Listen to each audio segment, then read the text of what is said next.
Selamat datang saudara-saudari. Hari ini kita mau mendengar kejadian babak ke-24, iaitu isteri untuk Ishak. Ya, Ishak adalah anak kepada Abraham. Abraham sudah tua dan dia diberkati Tuhan dalam segala hal.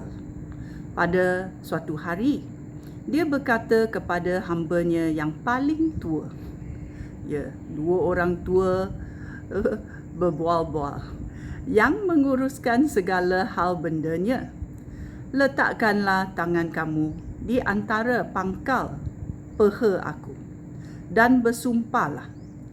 Bersumpahlah demi nama Tuhan, Allah yang menguasai langit dan bumi, bahawa kamu tidak akan mencari isteri untuk anak aku Ishak di kalangan orang di tanah Kenan ini.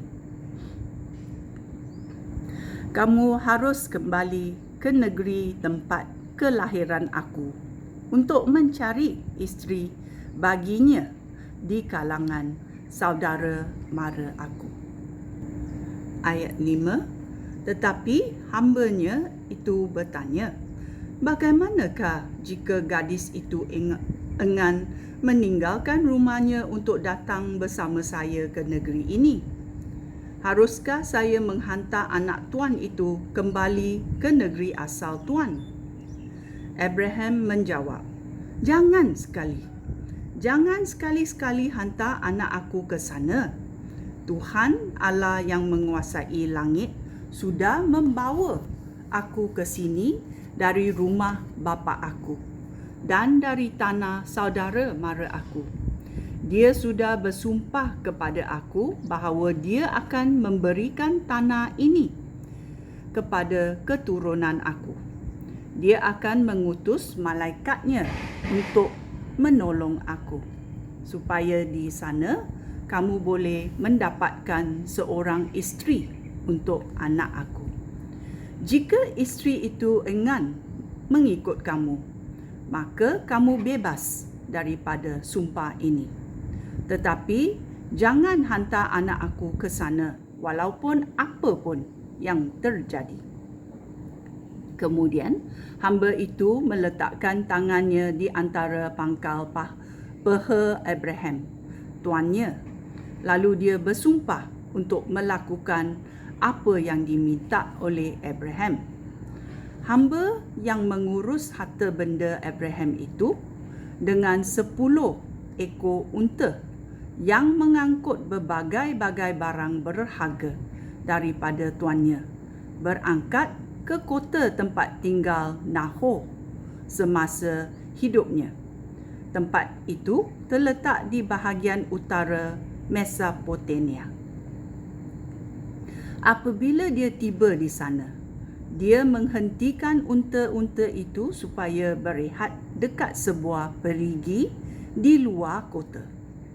Hari sudah petang dan itulah waktunya para wanita datang ke perigi untuk menimba air. Kemudian hamba itu berdoa, ya Tuhan, Allah tuanku Abraham, tolonglah saya. Tolonglah supaya tugas aku berjaya pada hari ini. Tepatilah janji kamu kepada tuan aku Abraham. Lihatlah, aku berdiri dekat perigi ini. Sebentar lagi, gadis-gadis kota ini akan datang menimba air. Aku akan berkata kepada salah seorang daripada mereka, tolong turunkan buyung kamu dan berikan aku minum.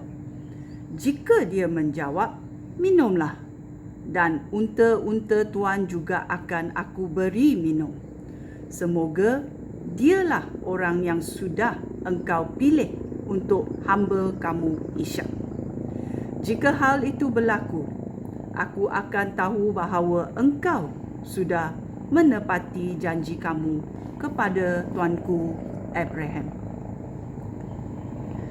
Sebelum hamba itu selesai berdoa, Ribka tiba dengan membawa buyung air di atas bahunya Dialah anak perempuan Betuel. Ibu bapa Betuel ialah Nahor dan Milkah. Nahor ialah abang Abraham. Ribka seorang gadis yang sangat cantik dan masih dara. Dia menuju ke perigi itu dan mengisi buyungnya, lalu balik. Hamba Abraham berlari untuk menemuinya, lalu berkata, "Tolong, nak, berilah saya minum dari buyung kamu." Gadis itu berkata, "Minumlah, Tuan." Lalu dengan cepat dia menurunkan buyung dari bahu dan sambil memegang buyung, dia memberi minum kepada hamba itu. Selepas hamba itu minum, gadis itu berkata, "Saya akan menimba air untuk unta-unta Tuan juga, supaya semua binatang itu dapat minum sepuas-puasnya." Kemudian dengan cepat, dia menuang air dari buyungnya ke dalam tempat minum unta.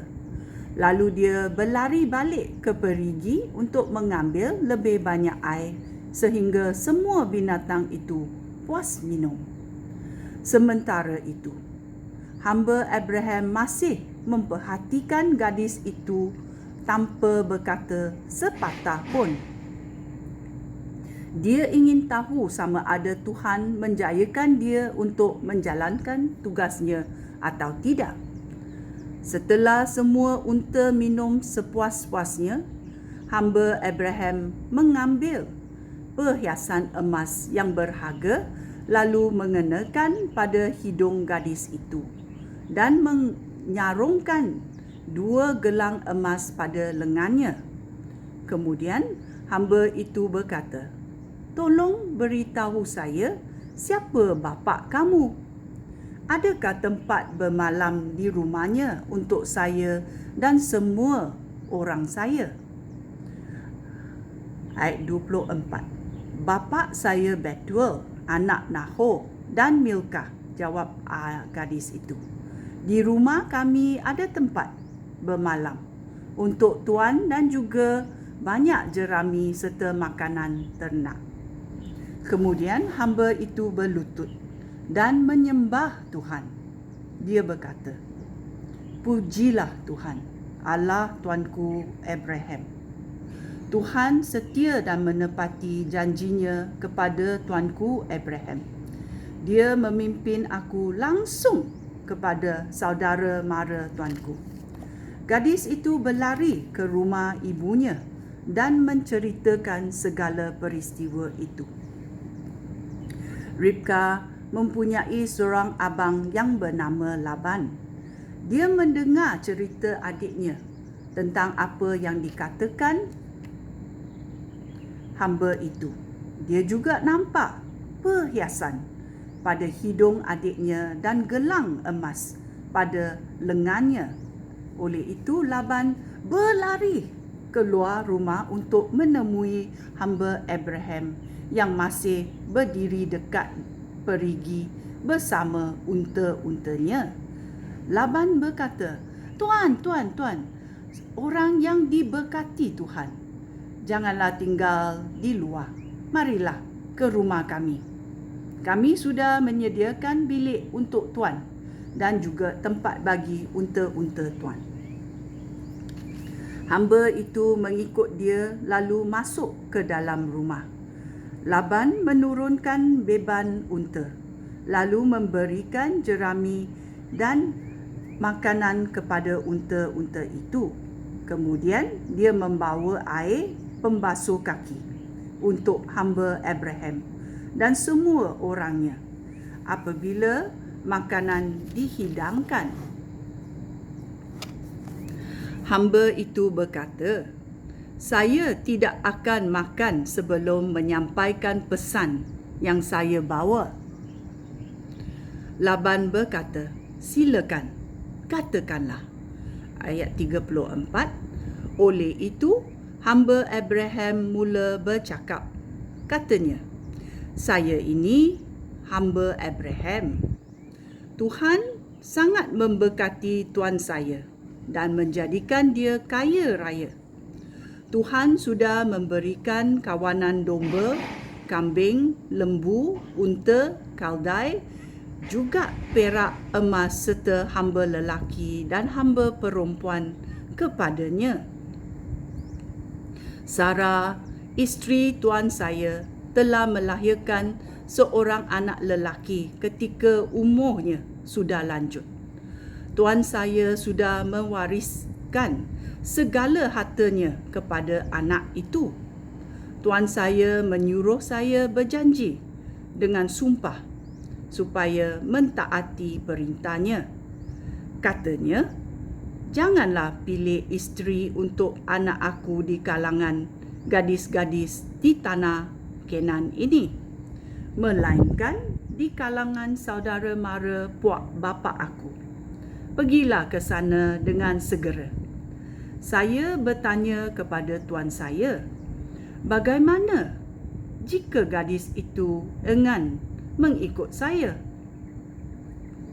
Dia menjawab, Tuhan yang sentiasa ku taati akan mengutus malaikatnya untuk menolong kamu, supaya tugas kamu berjaya. Kamu akan mendapatkan isteri untuk anak aku daripada puak aku sendiri, antara saudara mara bapa aku. Hanya apabila mereka tidak menerima kamu, barulah kamu bebas daripada sumpah kamu. Ketika saya tiba di perigi hari ini, saya berdoa, Ya Tuhan, Allah tuanku Abraham, tolonglah supaya tugas aku berjaya. Aku akan tetap berdiri dekat perigi ini. Apabila seorang gadis datang untuk menimpa air, aku akan minta dia memberi aku minum dari buyungnya. Jika dia mahu melakukannya dan menawarkan diri untuk memberi minum kepada unta-unta aku, maka dialah yang dipilih oleh Tuhan untuk menjadi isteri anak tuanku itu. Sebelum saya selesai berdoa di dalam hati, Ribka pun datang sambil membawa buyung di atas bahunya. Lalu dia mengambil air dari perigi. Kemudian saya berkata kepadanya, tolong beri saya minum. Dengan cepat dia menurunkan buyung dari bahunya dan berkata, minumlah, dan unta-unta tuan juga akan saya beri minum. Lalu saya minum, dan setelah itu unta-unta saya juga diberikan minum. Saya bertanya kepadanya, siapakah bapa kamu? Dia menjawab, bapa saya Betul, anak Nahor dan Milkah. Kemudian saya mengenakan perhiasan emas pada hidungnya dan menyarungkan sepasang gelang pada lengannya. Ayat 48, saya sujud, menyembah dan memuji Tuhan, Allah Tuan saya Abraham. Dia sudah memimpin saya langsung ke sini kepada saudara mara tuan saya, sehingga saya dapat menemui gadis ini bagi anaknya. Sekarang, jika saudara-saudara bersedia memperlakukan tuan saya dengan baik dan menunaikan tanggungjawab sebagai saudaranya, tolong beritahu saya. Tetapi jika tidak, katakanlah juga, supaya saya tahu apa yang harus saya buat. Laban dan Betul menjawab, oleh sebab perkara ini datang daripada Tuhan, kami tidak patut membuat keputusan. Inilah dia Ribka, biarlah dia ikut dengan saudara. Biarlah dia menjadi isteri anak tuan saudara itu, seperti yang difirmankan Tuhan sendiri. Apabila hamba Abraham mendengar kata-kata itu, dia bersujud dan menyembah Tuhan. Selepas itu, dia mengeluarkan pakaian perhiasan perak dan emas, lalu memberikan semuanya kepada Ribka. Dia juga memberikan hadiah-hadiah yang mahal kepada abang dan ibu Ribka. Ayat 54. Kemudian hamba Abraham dan semua orang yang bersama dengan dia makan dan minum, lalu bermalam di sana. Selepas mereka bangun esok paginya, hamba itu berkata, "Izinkanlah saya pulang kepada tuan saya."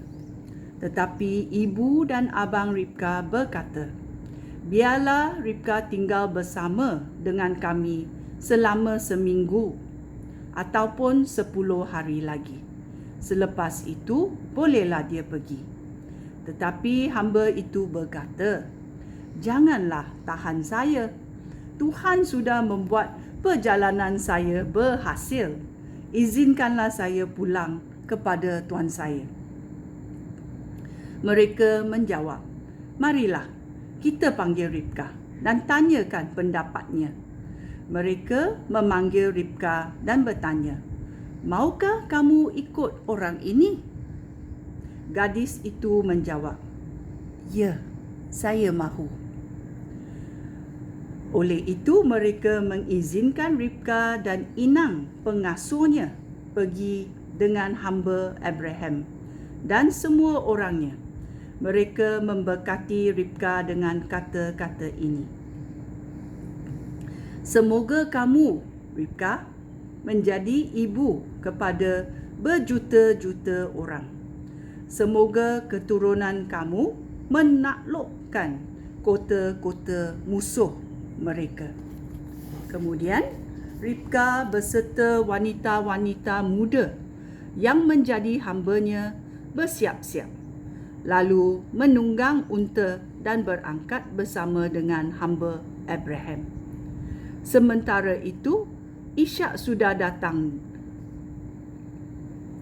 dari perigi yang disebut perigi dia yang hidup yang melihat aku, dan tinggal di bahagian selatan Kenan. Pada suatu petang, dia keluar dari kemahnya untuk berjalan-jalan di padang. Lalu dia nampak unta-unta datang. Apabila Ribka nampak Ishak, dia turun dari untanya, lalu bertanya kepada hamba Abraham, "Siapakah lelaki di padang itu yang datang ke arah kami?" "Dialah tuan saya," jawab hamba itu. Oleh itu, Ribka mengambil selendangnya dan menutupi mukanya. Kemudian hamba itu menceritakan segala yang sudah dilakukannya kepada Ishak. Ishak membawa Ribka masuk ke dalam kemah mendiang Sarah, ibunya. Lalu dia memperisterikan Ribka. Ishak mencintai Ribka. Maka terhiburlah hati Ishak yang sedih kerana kehilangan ibunya. Ya, peranan ibu memainkan peranan yang penting dalam hidup anak mereka. Dan ini kita tahu Ishak sangat sedih kerana Sarah sudah meninggal. Dan Abraham bapaknya telah mencari isteri untuk Ishak. Dan ini adalah peristiwa yang berlaku. Ya, peristiwa yang berlaku ini sungguh menakjubkan kerana Tuhan kita, Tuhan yang hidup, dan dia boleh melakukan apa kehendaknya. Dan ini adalah Kejadian babak 24. Bila isteri untuk Ishak dicari dan dapat dicari juga kerana kurniahan dan berkati Tuhan. Ya, sekian. Terima kasih. Shalom.